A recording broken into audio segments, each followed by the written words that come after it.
Bismillahirrahmanirrahim. Assalamualaikum warahmatullahi wabarakatuh. Waalaikumsalam warahmatullahi wabarakatuh. Saat ini saya bersama Pak Iwan Hernawan MPD bertempat di ruang lobi SMA Negeri 2 Kuningan, Jawa Barat yang merupakan teman sejawat, guru penggerak, dan ketua MGMP Ekonomi Kabupaten Kuningan.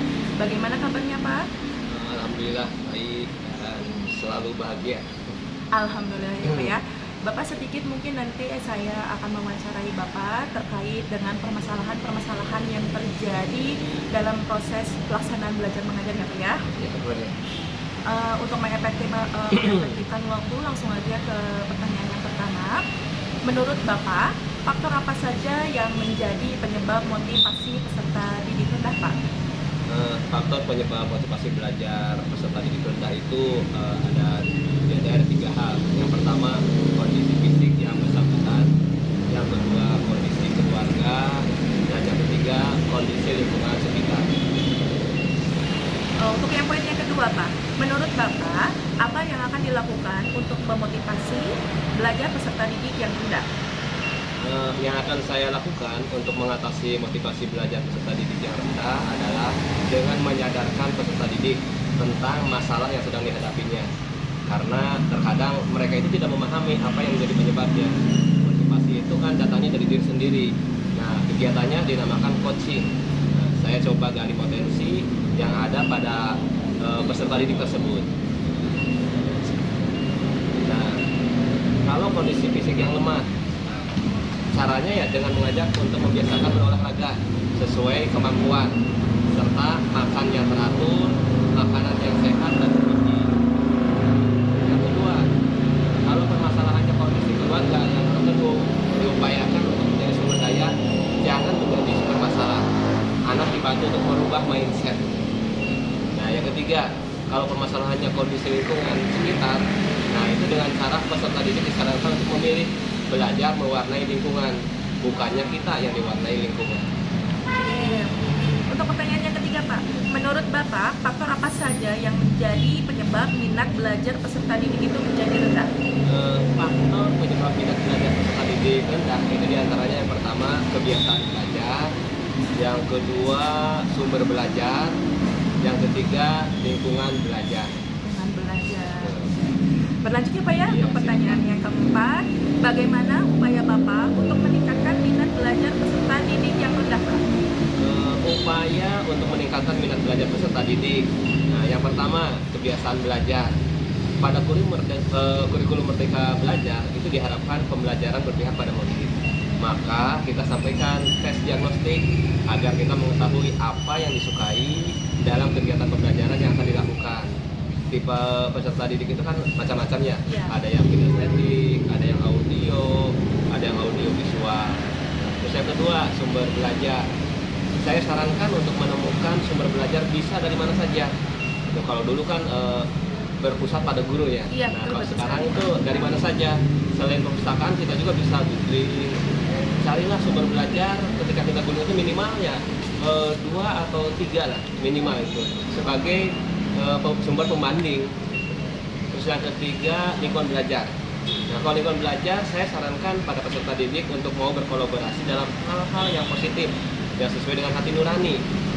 Berikan kebebasan, namun tentunya kebebasan yang dapat dipertanggungjawabkan, atau dalam populernya mandiri. Oh, mandiri ya Pak ya. Pertanyaan selanjutnya Bapak terkait dengan metode atau model pembelajaran.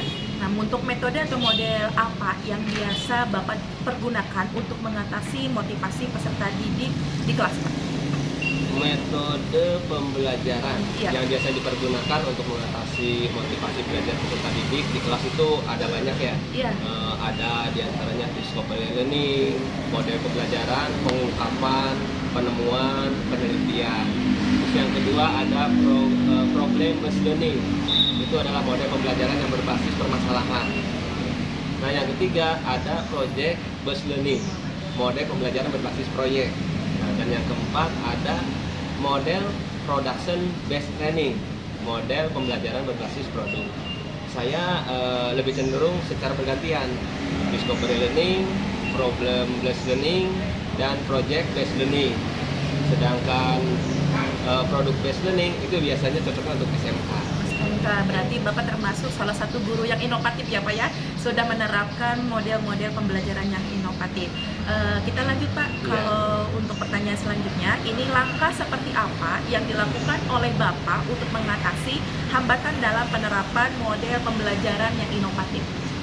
Langkah yang dilakukan untuk mengatasi hambatan dalam penerapan model pembelajaran yang inovatif adalah kita mencoba menetapkan kurikulum.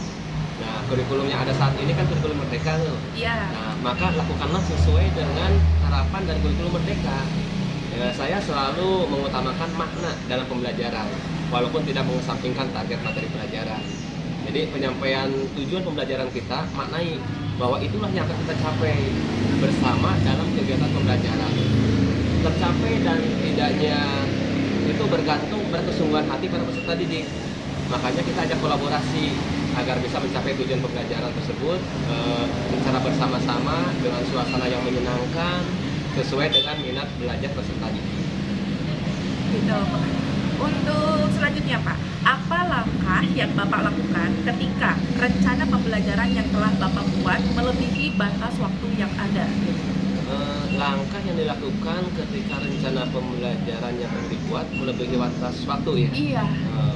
Sebenarnya hal ini bukan sebuah masalah sebenarnya. Namanya juga rencana kan ya. Iya, betul, Oleh betul. karena itu langkah kita adalah adanya pemetaan materi. Pemetaan materi. Jadi indikator yang akan dicapai itu tidak mesti harus waktu yang sama gitu. Ada indikator yang membutuhkan waktu yang lama. Nah, maka berikanlah kelulusan waktu. Nah, kita coba pemetaan yang proporsional. Karena sesungguhnya adil itu tidak mesti rata ya. Jadi tapi adil itu harus proporsional gitu ya, sesuai dengan proporsinya. Nah kan Pak, kalau di lapangan terkadang ada guru yang mementingkan itu menyelesaikan masalah dibandingkan dengan memberikan pemahaman ya Pak ya. Iya. Nah terkait dengan pernyataan yang tadi saya utarakan ya Pak ya, kalau guru-guru, nah di sini kalau ada pertanyaan seperti ini Pak, mengapa misal ya Pak ya, kalau misal Bapak itu menyelesaikan materi ya Pak ya, mengapa Bapak itu lebih mementingkan menyelesaikan materi daripada pemahaman materi terhadap peserta didik gitu? Iya. Kalau ini Pak, Ya, kalau ya. Iya. Kita kan kita mengajar kita sesuai dengan kurikulumnya. Iya, betul. Kurikulum pada tahun 2013, ya betul. Kita menuntut bagaimana caranya menuntaskan sebuah materi pembelajaran. Makanya namanya juga ketuntasan, nilai ketuntasan. Nah kalau sekarang itu lebih cenderung kepada pemaknaan. Pemaknaan, jadi setiap pembelajaran itu diharapkan benar-benar bermanfaat. Makanya pembelajaran juga kita sekolah tidak bisa memaksakan harus seperti ini. Program selalu berbentuk dengan peminatan. Jadi sesuai dengan minat siswa, benar-benar sesuai dengan minat siswa. Pokoknya gimana caranya siswa itu harus menyenangkan. Seperti itu. Berarti Bapak itu melakukannya pemahaman ya Pak ya, bukan Iya. menyelesaikan materi. Iya. Oke, bagus sekali Bapak. Terkait dengan pertanyaan ke-9 Bapak, menurut Bapak dukungan seperti apa yang telah dilakukan oleh sekolah dalam peningkatan kemampuan guru untuk memotivasi belajar peserta didik di kelas? Khususnya di SMA 2 ya. Iya Pak, khususnya di SMA 2. Kuningan. Dukungan yang telah dilakukan oleh sekolah dalam peningkatan kemampuan guru untuk memotivasi belajar peserta di kelas adalah dengan melengkapi sarana yang dibutuhkan dalam proses pembelajaran dan upaya untuk mencapai pembelajaran yang berpihak pada murid. Kan pasti beda lah ketika gurunya ingin memberikan yang terbaik, ingin memberikan prestasi pada sekolahnya, akan berbeda caranya. Terus dukungan yang lainnya juga mendorong para guru untuk mengikuti webinar-webinar gitu. Iya. Kan sekarang itu sudah banyak webinar-webinar yang dilaksanakan oleh Kemdikbud dan lain-lain. Dan program ini juga Kementerian Pendidikan yang ke-15 sekarang ada platform Merdeka Belajar. Platform Merdeka Mengajar ya. Iya. Nah, itu juga merupakan sesuatu hal program yang bagus yang harus kita dukung gitu. Dan alhamdulillah sekolah memfasilitasi. Terus yang berikutnya sekolah juga mendukung dengan melengkapi perpustakaan. Setiap tahun jumlah buku yang bertambah banyak. Nah, yang berikutnya juga menyediakan 4 ruang laboratorium.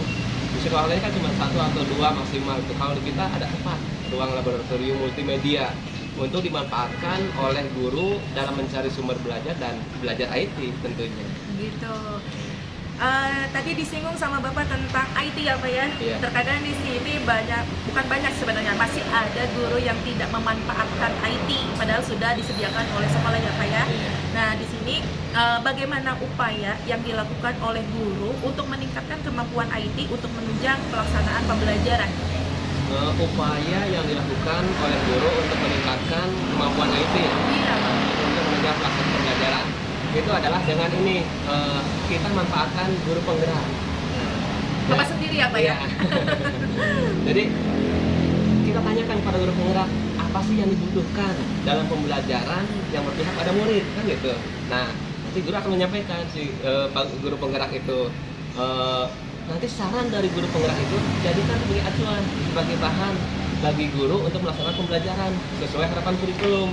Nah, saya sebagai guru penggerak akan menyarankan kepada teman sejawat untuk bisa melaksanakan pembelajaran yang atraktif dan inovatif.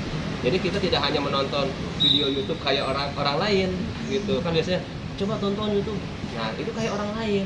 Tetapi kita juga harus bisa membuat video pembelajaran sendiri. Nah, itu bisa berkolaborasi dengan siswa. Siswa jadi pemainnya. Kan itu keren tuh. Anak juga akan bangga itu ketika dia menjadi pemainnya. Nah, jadi kita minta bantuan kepada guru IT di sekolah untuk belajar materi. Misalnya kita butuh nih materi yang baru, kata guru penggerak Canva, misalnya, poster, video, dan lain-lain masih banyak yang lainnya. Oh gitu, berarti saya juga harus belajar banyak ke Bapak ya Pak ya untuk meningkatkan proses belajar mengajar di Ya, kelas. kita sama-sama sharing aja. Siap Bapak. Untuk selanjutnya Pak, kalau dalam pembelajaran itu kan pasti ada partisipasi orang tua ya Pak ya, Iya. untuk mendukung bagaimana tercapainya proses pembelajaran itu. Nah, untuk pertanyaan selanjutnya, menurut Bapak apa saja yang menjadi faktor penyebab rendahnya partisipasi orang tua pada saat pembelajaran?